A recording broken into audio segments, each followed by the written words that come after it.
what systems of the economy, and I don't for one moment arrogate to myself the monopoly of wisdom.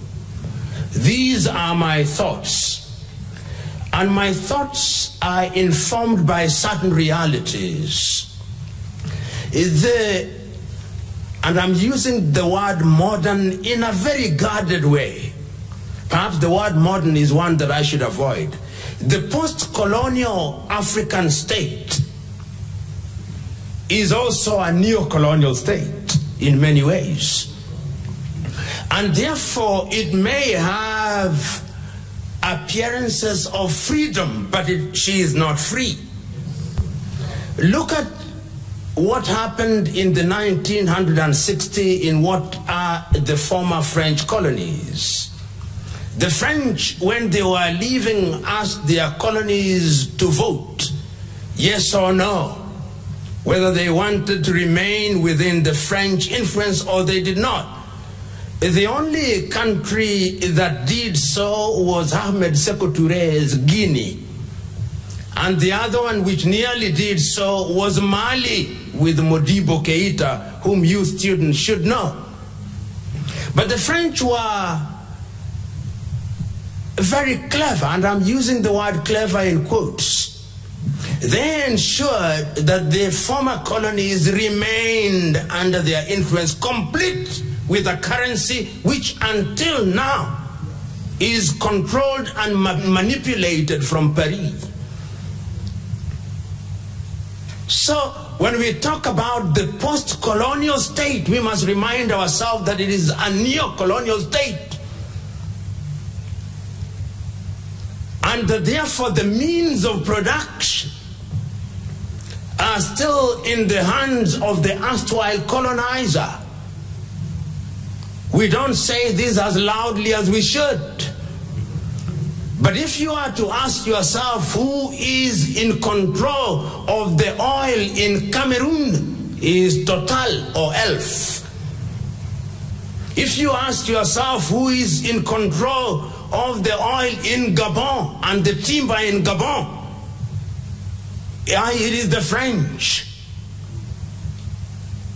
It means therefore that your typical post-colonial and neo-colonial state is one where there is an unholy alliance between the former colonizer and the ruling elite, who are doing the bidding of the former colonizer. And those who are in the business of using beautiful language once said that once you are a puppeteer, you need not worry. Once you are a puppeteer, you need not worry what the puppet will do. You can predict. You can predict. And I think that I'm simply talking about France for the moment, because France's role in her nation, in her former colony, is the most pernicious today. One can talk about Portugal. If you talk about the former Portuguese colonies in Africa of Angola, Mozambique, Cape Verde, you will discover that the presence of Portuguese companies and Portuguese capital is alive and well. And you only need to recruit the people at the very top, and you need not worry about the individuals at the bottom, because, you know, as one person once said, the colonial master was very clever in a devilish way. They gave the Africans the crown but remained with the jewels of the crown. So that in many ways you have African governments where you have black faces as heads of state, but the industries are still controlled from elsewhere.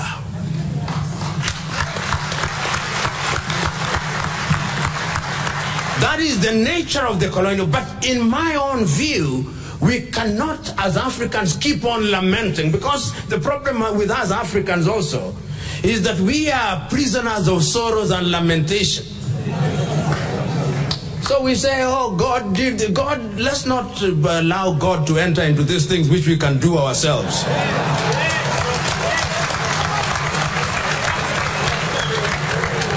God is very busy with very serious issues upstairs.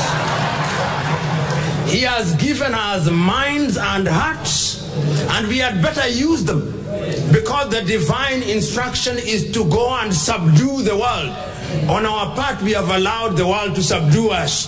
Then we are complaining, God, you know, and Pastor, you are here. There are certain things that can only be solved by hard work and logic, and yet we think they can be solved by prayer and fasting. That will not happen.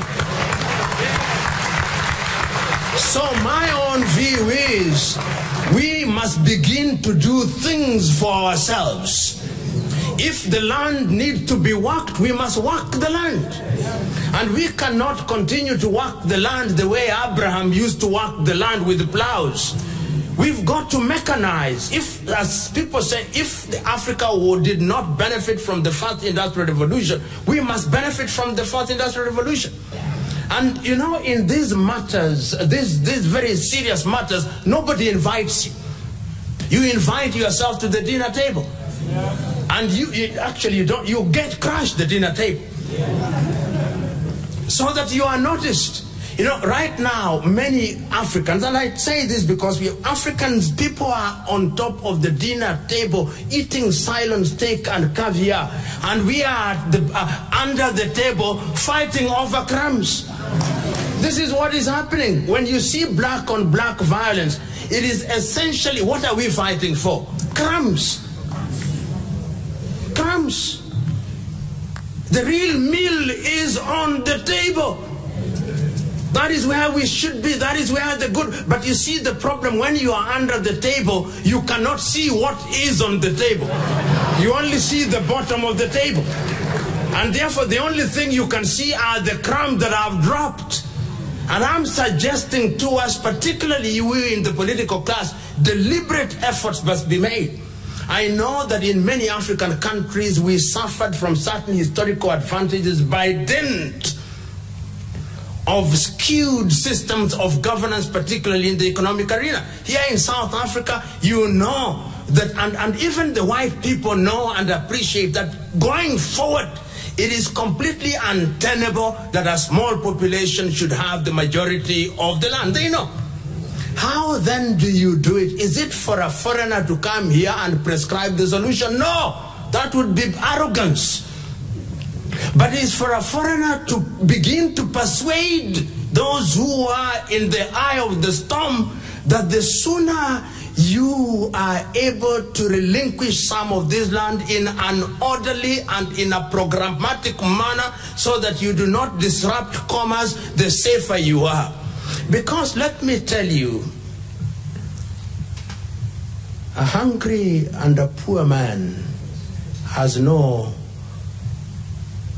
morals to tie him down. He cannot be asked to be orderly. Poverty makes him disorderly. Poverty makes him angry, and anger has no logic. Anger doesn't know what is on its path. If I have not eaten for 10 days and I see you holding cake and ale on 2 hands, oh, I will take them. I will take them even if it includes cutting your hand. I will take them. So in order to ensure that your hands are safe, you must invite me and say, there is cake here.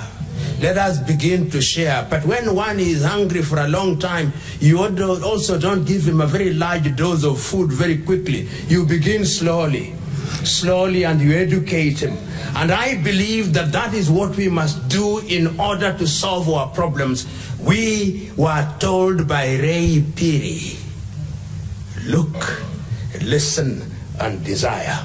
Let us look, let us listen, and desire to do the right thing for the general good. The last thing is, the last question, what kind of an economic system? When we were students at the university, and normally when you are students at the university, there is a sense in which, number one, you are a fire-breathing pseudo-revolutionary. First of all, you think that you have monopoly of knowledge and wisdom. And all of us suffer from what I call intellectual adolescence.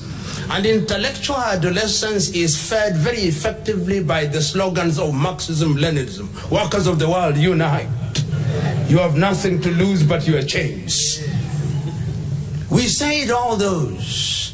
And I remember when we were university students, we said that the human development has always been from primitive accumulation through to capitalism, through to socialism, and through to communism, where the state withers. And we live in Shangri-La, El Dorado, the land of gold. You and me know that that will not happen. You and me know that the real world is about cutthroat competition. You and me know that each society must have its own unique ways of doing things. You and me know that there is no one size fits all for all societies. You and me know that there are certain standards, certain things, irreducible minimums. One of them is that when we give people, men and women, opportunity to serve us, we want them to serve us. We want them to preside over our resources so that we have food on the table. We want them to serve us so that when we are sick, we have facilities where we can go in an affordable manner.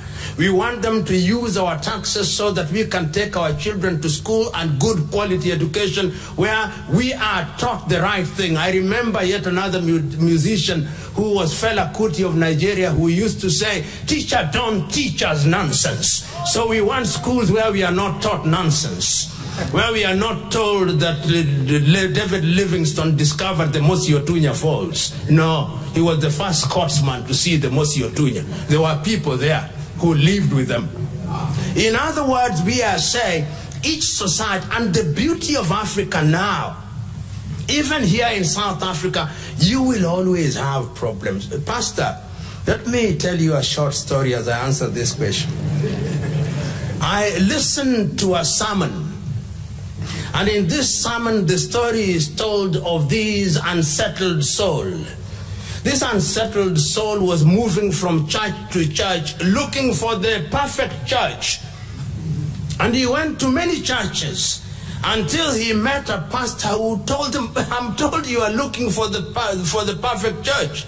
You can never find it because you yourself are so imperfect that whenever you enter into any church, it becomes imperfect."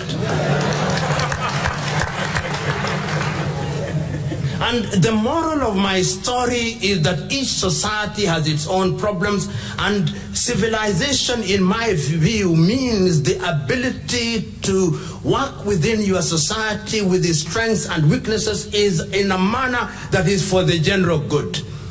Is South Africa moving in that direction? Perhaps not as fast as we want, because we are impatient. But we must also remind ourselves that even in an era of perfection, there will always be those who seek to disrupt. The first coup attempt was in heaven. The first coup attempt, it didn't succeed. And the perpetrators of the coup were actually expelled, and they live with us, and they are very strong and dangerous. It's Satan and his host. And I'm using this rather melodramatically for me to demonstrate that if it could happen in the abode of perfection, how much more here? How much more here? But the truth is, be told, it can be done. And I'm saying, therefore, that in many African societies, we are now beginning to realize that capitalism in its classical sense may not be suitable. A friend of mine from Ghana, who is a traditional ruler, has written a book called African Tradition in Good Governance, the Ghanaian Paradigm, Professor Nana Kobinan Kessie at the University of Cape Coast. And he's trying to say that African societies must now begin to understand how you deal with traditional governance systems in the face of what are current. I don't want to call them modern, but a mix of Western and current practices. How do you deal with them? South Africa has tried to deal with them with the kingdoms. Do you accommodate the kingdoms because they are valid? People respect them. You go to Ghana, you find that they are kingdoms. You go to Nigeria, you find they are kingdoms. And they fit within that arena. But the most important thing, history has demonstrated this time and time again. Many people don't want all the things that we desire. Many people are not interested in Bugatti car. No, they are not. Many people are not interested in curved television, which you of the middle class are humored by. No. Many people don't want to go on holiday to Waikiki Beach in Honolulu. No. Many people just want good food on the table, not meat on a daily basis, not vegetables on a daily basis, a balanced diet. Many people don't want mansion. Many people just need decent housing. Many people just want good roads. Many people just want some change in their pocket so that they can live decently. And I think the countries that have got it right in this regard are the Scandinavian countries. Largely, I'm not saying they are perfect, but look at Norway. Their sovereign fund, as I speak now, is $1 trillion. In other words, notionally, every Norwegian child that is born and will be born in the next 10 years, even those whose parents have not gotten married, notionally, they have in their bank account something in excess of $100,000. Even those who have not been born. That is how you use your resources. But in many African countries, even those whose parents have not been born are in debt.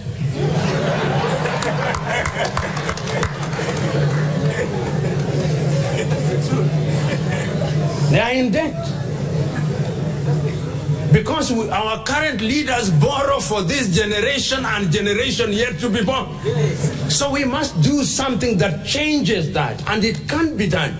I've seen in the recent, I'm giving a very long answer, but I'm giving it so that it may also kill other potential questions. If you look at a number, and you know, sometimes when you look at CNN, and since I came here, I've received very many phone calls. Are you safe in South Africa? So I sent for to say I'm safe and actually enjoying wine. They can't believe it, because when you listen to the media, you think South Africa is burning. Is burning. So we must, in the nature of things, also begin to tell our story as Africans. And there are things that are happening in Africa. You go to a number of African countries and they are not perfect, but you can begin to see movement. Because the oldest African nation, post-colonial nation, is just over 60 years old, Ghana. And remember, we are doing this in the midst of a system that also wants to pull Africa down. You go to countries such as Ethiopia, they have their own problems, but you can begin to see efforts in some direction to address their problems. You go to Tanzania, you will see people saying dictatorship and other things, but you can begin to see efforts. You go to a country such as Rwanda, and you can begin to see some efforts in some direction. You go to countries such as Mauritius, you can begin to see some effort. Every African country is trying to do something. There are others, of course, which have greater problems than others. But I think Africa must now begin to tell our story. I was very happy about a few months ago when West African countries met. I think it was it in Monrovia in Liberia, but one of the African countries, and they say by next year they are going to use one currency. The ECO. That is a good thing. As I speak today, Africa has 33 currencies. 33 currencies. So when I move out of here with my rand, I go to Mozambique, 120 kilometers away, Mexico. I carry my Mexico, I move another 200 kilometers, I go to Zimbabwe, which has yet to decide whether it is RTGS or the bond. But I find myself in such a situation. I carry my RTGS from Zimbabwe, I move to Zambia, another 1 hour flight, Kwacha. I move from Lusaka and I move to another Kwanza. So, and all these currencies are when we talk of hard currency, there is not a single African currency that is hard. The opposite of hard is soft. So all our currencies are soft currencies. In other words, beyond our boundaries, they are mere paper. So I hold the view, and you young people who are present here, you must begin to stop thinking like us. Stop thinking like some of the people in the new generation. You've got to think differently. You know, China, I listened to the Chinese about a year ago when their leaders, 6,000 of them gathered in Beijing, and they don't smile and they don't speak in very high tones. And they were thinking about how China is going to relate to the world 100 years from thence. 100 years. Some of you read the Bible a little bit too literally. That Christ said that even birds of the air do not farm, but they have food. That even the lilies of the fields do not do anything, and they have. That is not what Christ meant. So these things that you are saying you are not going to plan, the divine instruction is this. When you are planning, plan as if you'll never die, and when you are praying, pray as if you are dying the next minute. That is the way. That is why the Bible says that you must keep for your up to the 4th generation. So my own view, you young people, they are saying think outside of the box. I'm saying think without the box. Yes. Because the box then becomes a point of reference. Eliminate the box, think without it.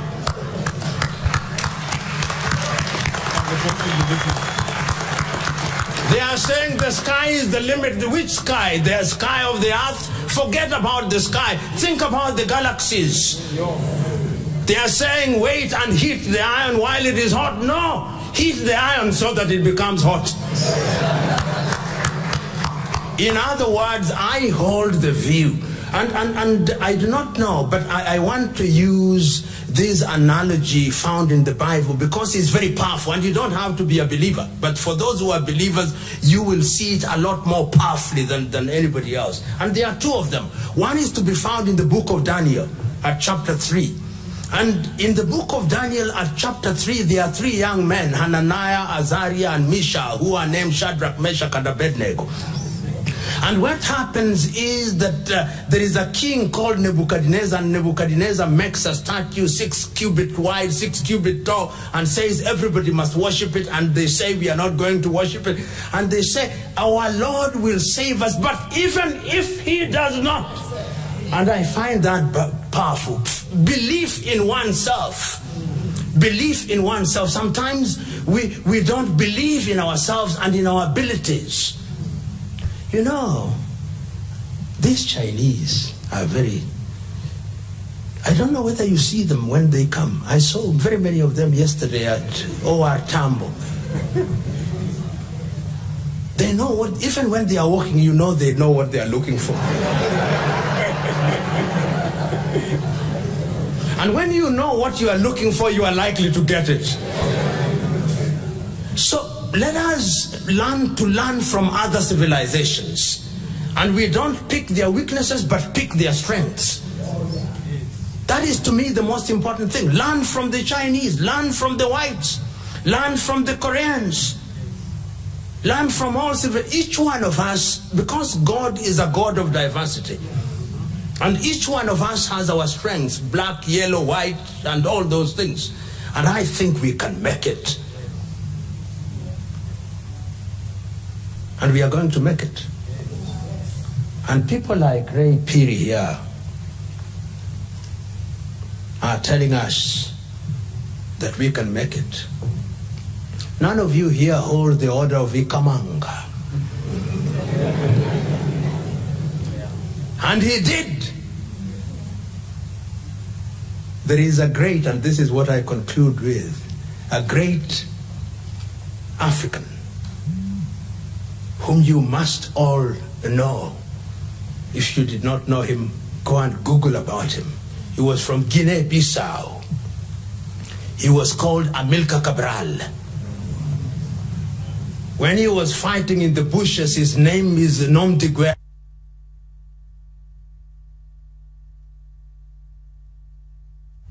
When you are in the midst of the forest and you shine like a pink poodle, even when the world is blind, they'll regain sight that they may behold you. God bless you.